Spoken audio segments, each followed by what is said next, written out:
जय माता दी दोस्तों, मैं आचार्य विजय तनेजा आपका फिर से स्वागत करता हूं अपने यूट्यूब चैनल जय माता दी ज्योतिष केंद्र में।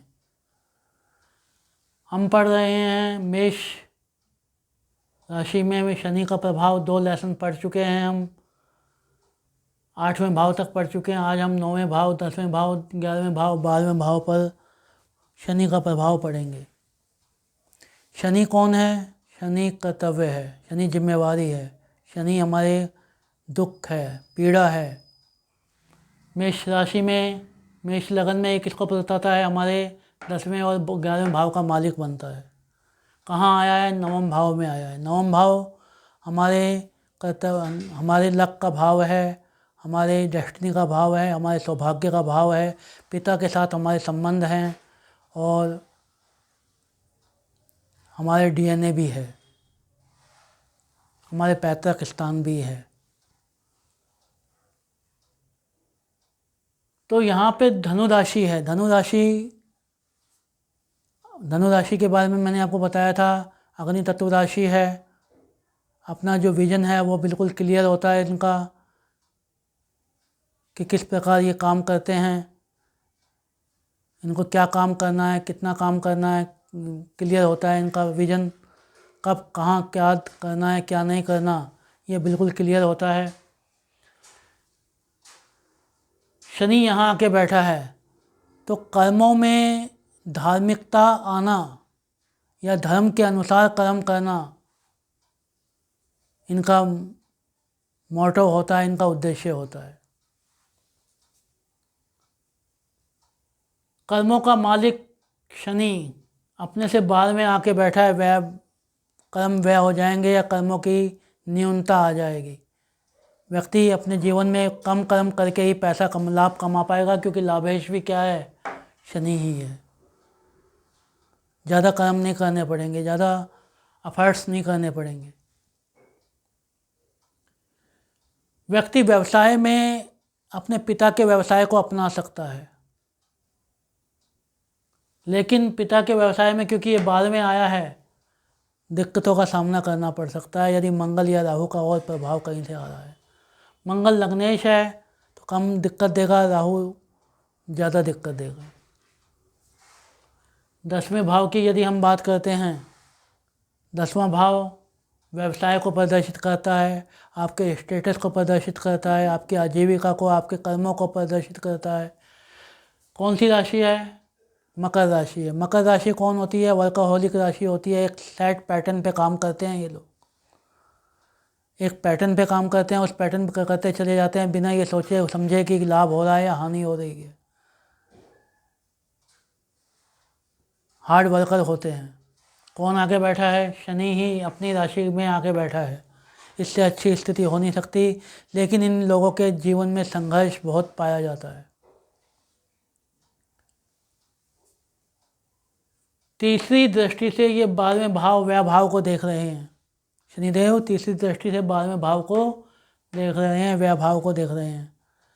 तो यहाँ पर व्यय करवाते हैं। कौन सी राशि है? मीन राशि है। मीन राशि मनोरंजन पे व्यय करेगी और निवेश भी करेगी। एकादश का मालिक अपने से बाद में चला गया है तो लाभ की मात्रा कम होगी, व्यय ज़्यादा होगा।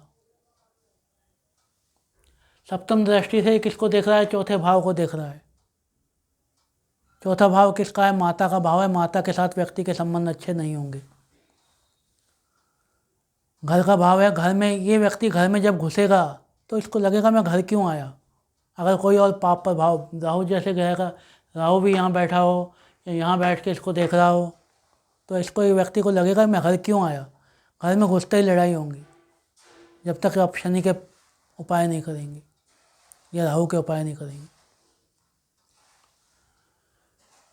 माँ के साथ अच्छे संबंध नहीं होंगे। घर में इसको दिक्कतों का सामना करना पड़ेगा। ये बाहर अच्छा और घर में दिक्कत का महसूस करेगा। 10वीं दृष्टि से यह सप्तम भाव को देख रहा है तो पार्टनर के साथ भी अच्छे संबंध नहीं होंगे। इस प्रकार इस व्यक्ति को व्यय में, घर में, जीवन साथी के साथ समस्याओं का सामना करना पड़ेगा। इस प्रकार हम देखते हैं कि किस प्रकार हम प्रेडिकेशन कर सकते हैं। ये तो अभी एक ग्रह चल रहा है, हर ग्रह अपनी कुछ ना कुछ भूमिका ज़रूर निभाता है, और जब हम सब ग्रहों के बारे में पढ़ लेंगे तो क्लब करके पढ़ेंगे तो आपको पता चलेगा कि किस प्रकार आप अपनी कुंडली से प्रेडिकेशन करके अपने जीवन को उत्तम बना सकते हैं। 11वें भाव में शनि, कौन सी राशि है? कुंभ राशि है। शनि की मूल त्रिकोण राशि है। यहाँ शनि का आके लाभ भाव में शनि का आके बैठना बहुत अच्छा माना जाता है। व्यक्ति को हर तरफ से लाभ प्राप्त होंगे, मित्रों से लाभ प्राप्त होंगे, सोसाइटी से लाभ प्राप्त होंगे, और जो भी काम करेगा उसमें लाभ मिलेंगे। लेकिन तीसरे दृष्टि से ये लगन को देख रहा है,